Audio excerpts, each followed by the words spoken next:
Religious freedom under fire. Freedom is a gift from God. President Trump talks about the sacred right at the National Prayer Breakfast. Defunding Planned Parenthood. Lawmakers move forward to cut funding from the abortion provider. George Weigel on morality.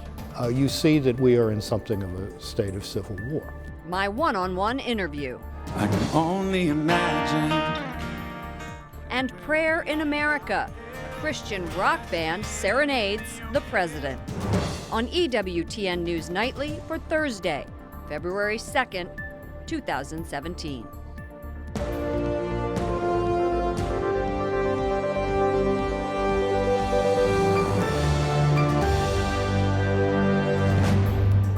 Good evening from Washington, D.C. Thank you to those of you joining us from around the world for news from a Catholic perspective. I'm Lauren Ashburn.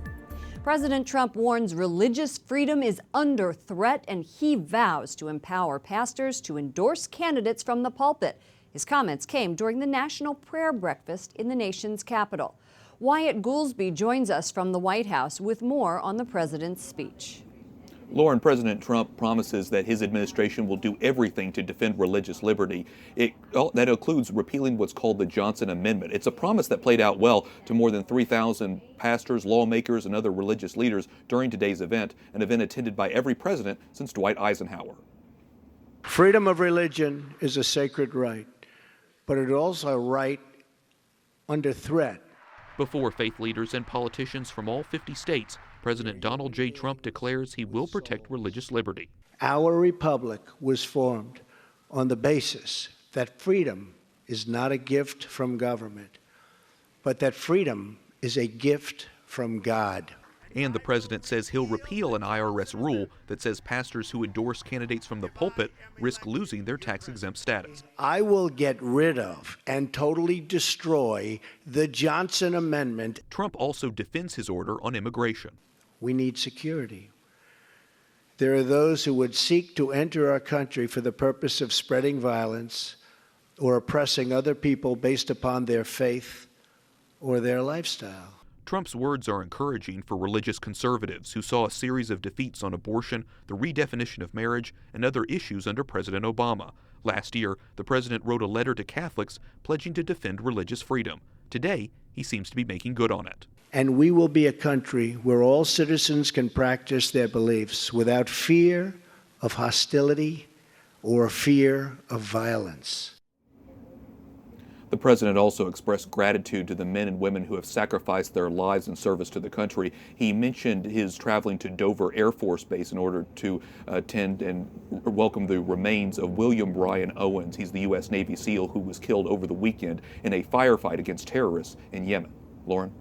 Wyatt, the president this morning elaborated on how prayer touches him personally. What did he say?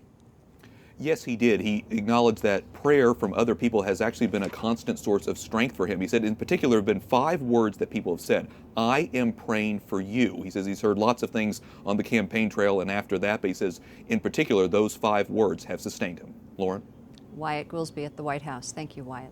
President Trump's pledge today to do away with the Johnson Amendment will please a group of pastors who visited Capitol Hill yesterday. They spoke out against the 1954 law banning them from endorsing or criticizing political candidates. It's not fair to talk about freedom of speech, and yet that freedom of speech ends when I stand behind a pulpit. Lawmakers in both the House and the Senate introduced a bill to repeal the Johnson Amendment, but the group Americans United for the Separation of Church and State opposes the bill, saying houses of worship are places where Americans can escape the partisan divide. Australia's Prime Minister says a deal he made with President Obama to allow mostly Muslim refugees into America is still on, despite President Trump calling it dumb. The agreement became a source of friction on the first telephone call between President Trump and Australian leader Malcolm Turnbull on Saturday. Today, the president brushed it off. Homeland Security Secretary General John Kelly told Fox News he wants a Mexico border wall built in 2 years, within 2 years.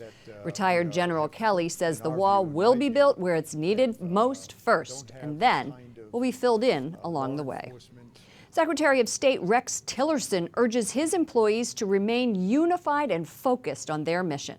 Tillerson addressed the State Department today, less than 24 hours after he was confirmed and sworn in. Each of us is entitled to the expression of our political beliefs, but we cannot let our personal convictions overwhelm our ability to work as one team. Tillerson was confirmed by a 56-43 margin. That's the most dissenting Senate votes for a confirmed Secretary of State in U.S. history.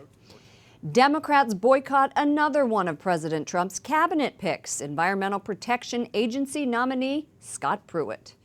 It is unprecedented for the minority to delay an EPA administrator for an incoming president to this extent. Republicans suspended committee rules and approved Pruitt without Democrats present. Now Pruitt's nomination goes before the full Senate. Pro-life advocates came to Congress today to demand the defunding of Planned Parenthood. They stood shoulder to shoulder with lawmakers. Capitol Hill correspondent Jason Calvi has more. Jason. Lauren, an audio leaked to the Washington Post. One Republican warns GOP lawmakers they'd walk into a political trap if they attach defunding Planned Parenthood to the Obamacare repeal. But pro-lifers and Republicans huddling on the Hill today say that's the right strategy. It's important because it saves lives and it gives women the best chance of getting comprehensive health care. So we move the dollars that currently are going to Planned Parenthood to other more comprehensive facilities that do provide true health care to women. Representative Diane Black of Tennessee supports defunding Planned Parenthood with the Obamacare repeal. Pro-life leader Lila Rose has been meeting with Representative Black and other lawmakers to talk about her group's undercover investigation into the abortion provider.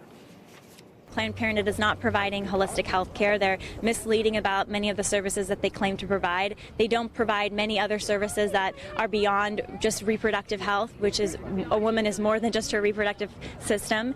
Lila Rose says there are 20 federal health care centers for every one Planned Parenthood, and she says they deserve federal funds instead of the abortion provider. Now, Republicans will use a special procedure to pass the repeal of Obamacare, and they say it will include defunding Planned Parenthood. It requires a simple majority, not the usually needed 60 votes to pass the Senate. Lauren? Jason, when can we expect that vote? Republican lawmakers say the bill to dismantle Obamacare will be in committee for a few weeks. If it's approved, then it goes to the full House and Senate for votes. Speaker Ryan today said he hoped to have it done by the end of the first quarter, so Lauren, around the end of March. Jason Calvi on Capitol Hill. Thank you, Jason. Joining us now is Representative Francis Rooney from Florida. Thank you so much for joining us. Lauren, thank you for having me on. How confident are you that the Republican effort to link the defunding of Planned Parenthood to the repeal of Obamacare will be successful? Well, I know we're going to go all out 100% to try to work as hard as possible to get it done and bring maximum pressure on Democrats in the Senate to do their part. I'm signed on as a co-sponsor gladly and one of the very first ones on Diane Black's bill to defund Planned Parenthood. And as we all know, we don't need Planned Parenthood. There's more than adequate community health centers all around the country to take care of indigent women. They're just a front for abortion practice. We've talked a lot this week about President Trump's executive order on refugees and on Catholic social teaching. You support the executive order, and as a Catholic, how do you balance a person's right to migrate with a nation's right to protect its borders? Well, that is a $64,000 question. You know, we have our Catholic social teaching, which calls for the fair and honest treatment of all persons, and especially marginalized ones like migrants. It also calls for keeping families unified. And those are important principles that we all believe from our early childhood and will always believe. But on the other hand, the Holy See also supports the Westphalian state and the right of every state to preserve its borders and its territorial integrity. So how we synthesize those two things is going to be very important. And we have a problem right now. We have a visa system which is based on trust, as I put in my press release, and is so antiquated for the world that we're living in today that we need to overhaul it so that we catch the bad apples and we don't inconvenience or frustrate or harm any more people than need to be harmed, to make sure that we do get the bad apples. Moving on to this morning, we were in the same room filled with 3,000 people. I'm surprised we didn't run into each other at the prayer breakfast. What inspired you the most? I know that the chaplain was unbelievable. It really was. And I said to the nice lady from Wichita, Kansas, Kathleen and I were sitting next to today, I said, this is so much more refreshing than the one we went to a few years ago when Obama snickered at having had to go meet Billy Graham and made a kind of a mockery of religion. This was really beautiful to see both what the chaplain said and to hear the other heartfelt comments and that evangelical musician. And even to hear the President of the United States express what I felt was a heartfelt, sincere appreciation of the role of God in his life and the fact that our rights and our freedoms come from God and not the state. And that he said that he's going to work to repeal the Johnson Amendment, and he listed other actions that he plans to do. We were going to have a roundup of that prayer breakfast along with Mercy Me, which was the group that you just mentioned that was simply stunning. Representative Francis Rooney of Florida, thank you so much for joining us. Thank you again, Lauren. Have a great day. Other stories our EWTN News Nightly team is covering around the world. The Holy Father's former spokesman says a recent trial in the Vatican, dubbed VatiLeaks, showed transparency on the part of the Church and was not an attack on the press. I think that it is a good result to have a clarification about the problem of the jurisdiction of the Vatican Tribunal and of the problem of the relation with the Italian journalist. The trial sparked headlines around the world as the Vatican put 5 people on trial for leaking and publishing confidential documents from the Holy See. And in an unusual move, the Vatican let the media into the trial. Vatican correspondent Mary Shovlin joins us from Rome. Mary, first of all, what were the nuts and bolts of this case? Bring us up to date. Lauren, we remember VatiLeaks 2. It was 3 people working on the Pope's Commission for Financial Reform. A Monsignor, his aide, a layman, and a laywoman, all working on this commission, were charged with leaking confidential information and documents to 2 Italian journalists who then went on to publish books based on this information. In the end, the Monsignor and the laywoman were both convicted for conspiring to leak this information and this documentation. But in the end, the Vatican court decided it did not have the jurisdiction to convict the 2 Italian journalists involved. This must have frustrated Father Lombardi, who was the Vatican spokesman during this trial, and you talked to him today, and he's wrote a book about it. That's right, Lauren. This book about VatiLeaks 2, first of all, it's something that's never been done. A former director of the Holy See Press Office writing a book about something, an event which he oversaw as director of the Holy See Press Office. So that's one thing. But the questions he's answering here are, was this trial even necessary? Was it done correctly? And what conclusions are we drawing from all of this that has taken place? And what you see in the pages of this book, which is only in Italian for now, is the entire documentation from the courts, all of the testimonies that were given, but also behind the scenes moments that those of us who were in there as journalists saw, but these moments that didn't necessarily come out during the press conferences. So it's a full A to Z coverage of what VatiLeaks 2 was all about. Mary Shovlin, Vatican correspondent for EWTN News Nightly, thank you so much for joining us. Thank you, Lauren. Today is the Feast of the Presentation of the Lord. This celebration is connected to the World Day for Consecrated Life. Our Rome Bureau caught up with an American nun who explains what men and women who take the vows of poverty, chastity, and obedience are called to do. The mission of Consecrated Life in the Universal Church is to bring Christ to all people. What more important thing than to have a personal relationship with Jesus Christ? And it is our hope through educating the young and through the new evangelization called for by John Paul II to bring that encounter of Christ to others. Pope Francis presided at Holy Mass at the Vatican earlier today on this feast, also known as Candlemas Day. Candles are blessed, symbolizing Christ, who is the light of the world. Coming up, our political roundup. From immigration to the Supreme Court, the big stories that are making waves in Washington. And Catholic author George Weigel gives us his opinion of Judge Neil Gorsuch's Supreme Court nomination.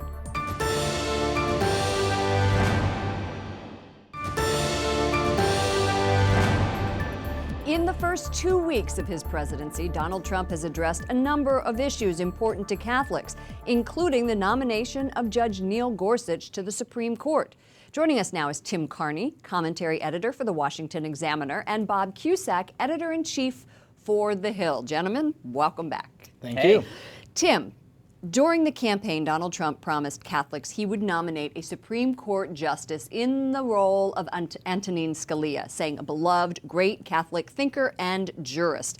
It seems like Judge Gorsuch fits that bill, does he? From everything we can tell, he absolutely does. The way he writes is even sort of clear and easy to follow. The way that he views the distinction between executive power and legislative power. The way he interprets the Constitution and the law by looking directly at the text as opposed to other factors. All of that, I think, fits into the Scalia mold. Roe versus Wade, will he overturn it? So he has no record on that issue. He does have record of writing his own personal writings. He wrote a book against euthanasia that had pro-life language in it. But again, he looks at the text of the Constitution, and a guy like Scalia would have told you there's no right to abortion in the text of the Constitution, so that gives heart to a lot of conservatives. Speaking of that, it's a big difference going from the campaign to governing. You can say a lot of things on the campaign trail and necessarily can't get them through the cogs of the machine. I was at the National Prayer Breakfast this morning, and he promised to defend and protect religious liberty. He said he would do away with the Johnson Amendment, where pastors endorse candidates, they could lose their tax-exempt status. Do you think within the first few days he is delivering on campaign promises? I think so, especially with these executive orders. Now, whether he gets the big legislative issues like tax reform, Obamacare, repeal and replace, those are heavy lifts, infrastructure spending. Those honestly can't be done, I don't think, in 100 days. I think more congressional leaders are talking about a 200-day agenda. But overall, what he's talked about and what he's done, I mean, he campaigned on in 2016. All right. Let's move on to the violence last night at Berkeley. And there was a protest about a speech by Steve Bannon, who was going to be coming. By Milo Yiannopoulos. I'm sorry, Milo Yiannopoulos. I'm sorry, I have Steve Bannon on the brain here from living and breathing the air in Washington. And anyway, the president came out and tweeted, let's take a look at this tweet, "If UC Berkeley does not allow free speech and practices violence of innocent people with a different point of view, no federal funds? Is that fair?" It seems like an overreach in a lot of ways. For one thing, these were both, the students were the ones protesting, and then the university is now saying outsiders were the ones who came in and actually did the violence, the window breaking, the fires. And so to have students or outside protesters causes violence, and then the university decide for safety's sake to shut down a speech, it seems very out of line for the president to do this. And it certainly is a case where people are starting to worry, wait a second, is Trump going to get involved in every little institution, state or private, when something goes wrong there? Bob? Yeah, I mean, listen, I think that, I mean, obviously, Donald Trump, the President Trump, watches television and was watching last night. You think? Yeah, and so I think that, and that's why some of his advisors want him to tweet less anyway. Or tweet not from the real Donald Trump. Remember, President Obama, you always knew that it was his tweet if it was B.O. Yes, exactly. You didn't see many B.O.s. No. Okay. No. Thank you so much, Tim Carney from the Washington Examiner, Bob Cusack, editor-in-chief of The Hill. Thanks. Papal biographer and Catholic intellectual George Weigel questions President Trump's immigration order, but he praises him on other counts. I sat down with him last night for an in-depth conversation. Judge Neil Gorsuch was nominated by Donald Trump. What are your thoughts? I don't know Judge Gorsuch. My colleague Ed Whalen at the Ethics and Public Policy Center has been writing all day and speaking all day. He wrote last night. He had blurbs up the minute after it was announced. Ed was ready to go. He was. And he has the highest opinion of Judge Gorsuch. And I take that seriously. Ed was one of Justice Scalia's clerks. I think is very close to the Scalia family, understands what it means to replace a giant like Nino Scalia on the Supreme Court. And if he thinks Neil Gorsuch can do that, then I'm perfectly prepared to say that's fine by me. What is it going to do to the court and its stance on social issues? So I'm talking euthanasia, I'm talking abortion. definition of marriage? Nothing, really. I mean, this is simply restoring the status quo before Justice Scalia died. The Armageddon battle will be the next one, because that's when there is a chance to change the majority on the court to one in which the court is not understood as a super legislature of 9 people, in which these justices, or a majority of them, understand that their task is to interpret the Constitution in its text, not to impose their social preferences on the entire country. You were not a fan of Donald Trump. Right. Are you now? I think the cabinet appointments have been in the main quite impressive. I thought Vice President Pence's speech at the March for Life last Friday was spectacularly good. And I hope those elements of the administration continue to come to the fore. I am still concerned, deeply concerned, about a misunderstanding of Vladimir Putin and what he means in the world. And I think it's been a pretty rough rollout of some measures that the new administration has taken, particularly on immigration. Is it just the rollout that you were displeased with, or was it the executive order? I think the executive order was rather ill-conceived. It names 7 countries, but does not name Afghanistan, Pakistan, and Saudi Arabia, 3 sources, primary sources of terrorist threat to the United States. I just don't think this thing was thought through very carefully. And our partners at the National Catholic Register are also following the President's Supreme Court nomination. You can go to ncregister.com to see Joan Desmond's blog and why she thinks Neil Gorsuch is a worthy successor to Antonin Scalia. Up next, prayer before politics. Surrounded by your glory, what will my heart feel? The most touching moments from today's National Prayer Breakfast.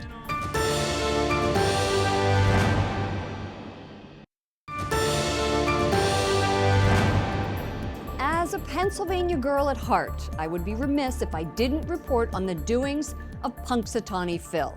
That's the groundhog that predicts whether or not we will have an early spring. 6 more weeks of winter, it shall be. According to legend, if Punxsutawney Phil sees his shadow in Pennsylvania, we should expect 6 more weeks of winter. But if he doesn't, an early spring is likely. Reports vary about how accurate Phil's forecasts really are. Okay. We showed you part of today's National Prayer Breakfast at the beginning of our broadcast, but when I was sitting there today, there were so many more moments that really stood out to me. On Christ, the solid rock I stand. Over and over again, the crowd rose to its feet, applauding the impassioned message that Jesus is Lord and that prayer transcends politics. First glance, you may think that Robert Adderholt, a conservative Republican, very conservative, from northern Alabama, and a progressive Democrat from Southern California have nothing in common. And yet we find commonalities through our shared belief in hope, prayer, and Jesus. Thousands packed elbow to elbow into an opulent ballroom, remembering the poor and downtrodden. I can only imagine what it will be like. Serenaded by the croonings of Christian music group Mercy Me, singer Bart Millard told his terrible tale of abuse at the hand of his father, who eventually turned to Christ. He was abusive most of my life. If he had a bad day, he took it out on me. His message coincided with the breakfast theme of the power of prayer. I pray in the name of your Son, Jesus Christ. Amen. The 45th President of the United States of America, my friend, Donald J. Trump.